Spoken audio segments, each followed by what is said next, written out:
3 words. 3 whispers behind heavy doors shattered a legacy. When you discover what Team USA's head coach truly uttered regarding Caitlin Clark, when you hear that leaked phrase, you'll realize her Olympic ambition wasn't merely paused. It was executed. This isn't tabloid speculation or clickbait drama. What emerged from Team USA's inner sanctum is so calculatedly cruel that veteran insiders label it women's basketball's darkest chapter. But here is the agonizing truth. The whistleblower didn't leak this to sabotage Caitlin. They spoke because silence became unbearable. Because the reality they witnessed felt physically sickening. The world deserves clarity on how America's premier athlete was systematically erased from the global stage. Let's backtrack. When Clark was omitted, the official narrative was polished. Too raw, lacks physicality, requires seasoning. Media pundits debated it. Fans reluctantly swallowed it. But that narrative was a fabrication. A strategic, synchronized deception intended to shield the elite and inter the truth. Well, the truth just surfaced. This leak didn't originate from a bystander. It came from the room. Someone who heard precisely why Caitlin was discarded. It wasn't about her statistics. It was about pure fear. Fear of her magnetism, her massive following, and a 22-year-old rookie rendering legends obsolete on their own court. Yet, the worst revelation follows. Trust me. Once you hear it, your entire perspective will shift. The chamber fell silent. According to sources, when the coach finished, nobody moved. Nobody breathed. Her words weren't a scout's evaluation. They were a terminal sentence. We don't build teams around marketing projects. That's her label for Caitlin Clark. A marketing project. Not a phenom, not a generational titan. Not the savior who revived college basketball and commanded historic viewership. Project. But she continued. The leak unveils something further chilling. The coach surveyed her chosen roster and declared, "This squad doesn't need a circus. We need soldiers." A circus. She characterized the global phenomenon surrounding Clark as a sideshow. Let's be incredibly clear. This is the player who averaged 27 points per game. The icon who shattered the NCAA scoring record, male or female. The athlete who made women's sports essential viewing for millions.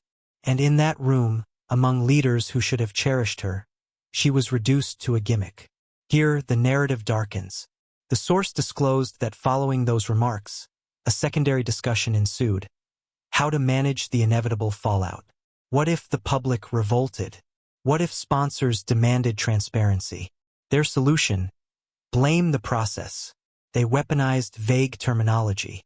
Phrases like difficult deliberations and competitive depth.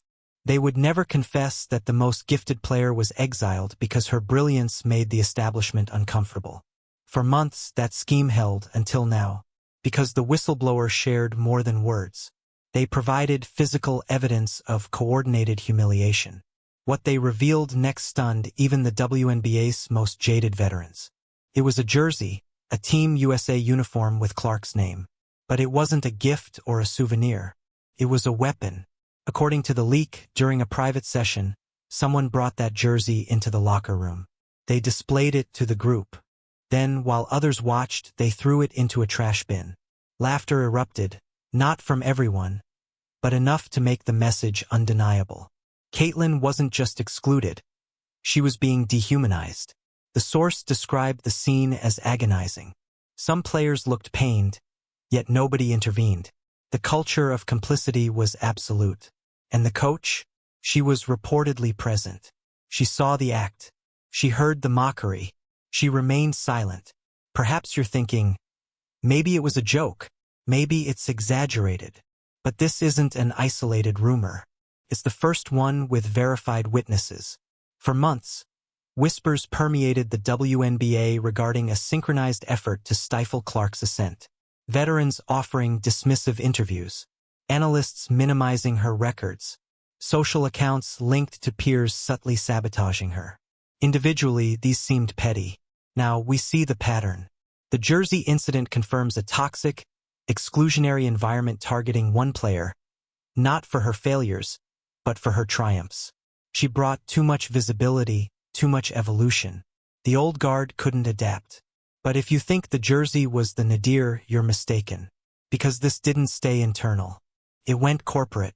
When sponsors learned the locker room reality, the reaction wasn't disappointment. It was open war. Nike called first, then Gatorade, State Farm, and dozens more. They weren't calling to praise the roster. They asked one question: what have you done? The architects of Clark's exclusion failed to realize one thing. They thought they were defending their borders.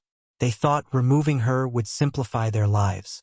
They were catastrophically mistaken. Caitlin Clark isn't just a guard. She's an economic engine. Her presence guarantees ratings. Her image drives massive commerce. Sponsors knew this. Within days of the announcement, the fallout began. Exhibition ratings arrived, disappointing, significantly below projections. Executives panicked. Why is the buzz dead?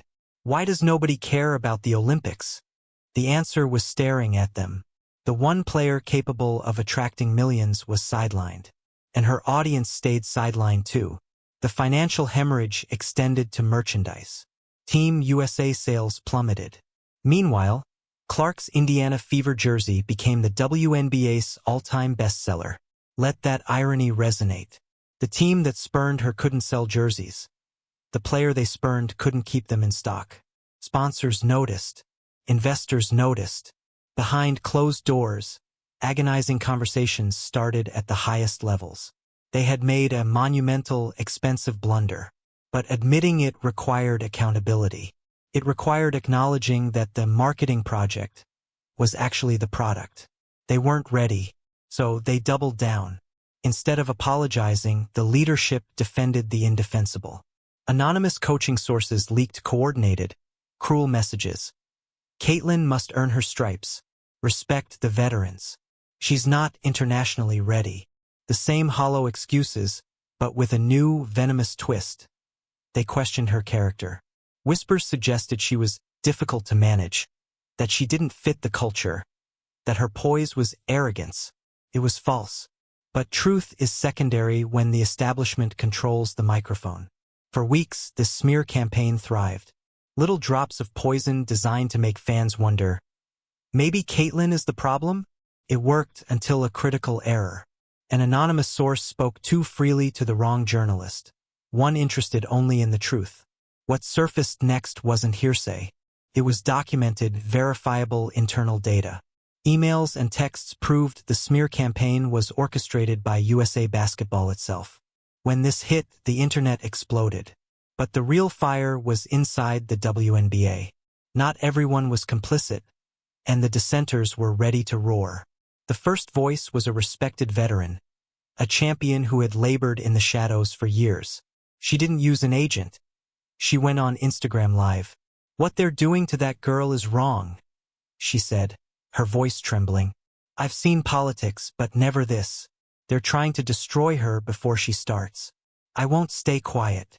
The video went viral instantly. Other players joined, some publicly, some via reporters. The consensus was clear. Many were disgusted. One player noted, "A small group feels threatened. She represents change, and they hate her for it." Then came the legendary Hall of Famer, whose words carry ultimate weight. "This is jealousy masked as professionalism, insecurity disguised as tradition. Caitlin is the best thing to happen in decades, and we're crucifying her. It's shameful." This triggered a civil war, old guard versus new era. Gatekeepers versus growth. And caught in the crossfire? A 22-year-old who just wanted to hoop. Finally, the crisis peaked. A Tuesday morning meeting. No press, just power. USA Basketball, WNBA leaders, and a defensive coaching staff. The agenda: the Clark problem. Sources say tension was electric. Executives shouted, "Do you realize the revenue lost? Do you understand the brand damage?" The coach clung to her script: experience, chemistry, physicality. An executive snapped, "Stop lying. We've seen the leaks. Can this organization even survive this?" The word survive chilled the room. Projections were catastrophic. Renewals were stalled. International interest was cooling. All due to one petty decision. Someone proposed a truce. A public apology and a guaranteed future roster spot. It was the logical exit. But the coach's response ended everything. "Over my dead body," for words that sealed her fate. The room erupted. Professionalism vanished. One executive walked out. The coach remained defiant. "I won't let one overhyped phenomenon destroy what I built," she snarled. An executive replied, "You think she's destroying this? Look at the empty seats. You did this." Within 48 hours, reports surfaced. Leadership was under review. The writing was on the wall. But while they panicked, Caitlin Clark was moving. No angry posts, no tearful pleas. She let the court speak. The numbers screamed. Every Fever game was a spectacle. Attendance records fell. Her brand value soared. Companies didn't just call. They fought for her. Bidding wars broke out. Nike, Gatorade, Wilson, they all pivoted their resources toward Clark. She wasn't just surviving. She was making her detractors irrelevant. She turned their no into an empire. Every three-pointer was a reminder. Every victory was a message. You made a mistake. Young girls wore her jersey, dreaming of her path. She wasn't just playing. She was leading a revolution. The final blow came Friday. The head coach stepped down, effective immediately. No ceremony. Just gone. The statement cited mutual decisions. But the truth was clear. She was purged. 3 days later, USA Basketball announced a total restructuring. New philosophy, new priorities. And the crucial line, decisions will prioritize both excellence and global growth. Translation, we messed up. When asked if Clark would return, the new director said, "She represents everything we celebrate. We would be honored to have her." It was the ultimate validation. But Caitlin's response? "We'll see." 2 words that flipped the power. They need her now. The girl they tried to bury became the woman they can't ignore. The marketing project became the most powerful force in sports. Her journey isn't ending. It is only beginning. And everyone who doubted her,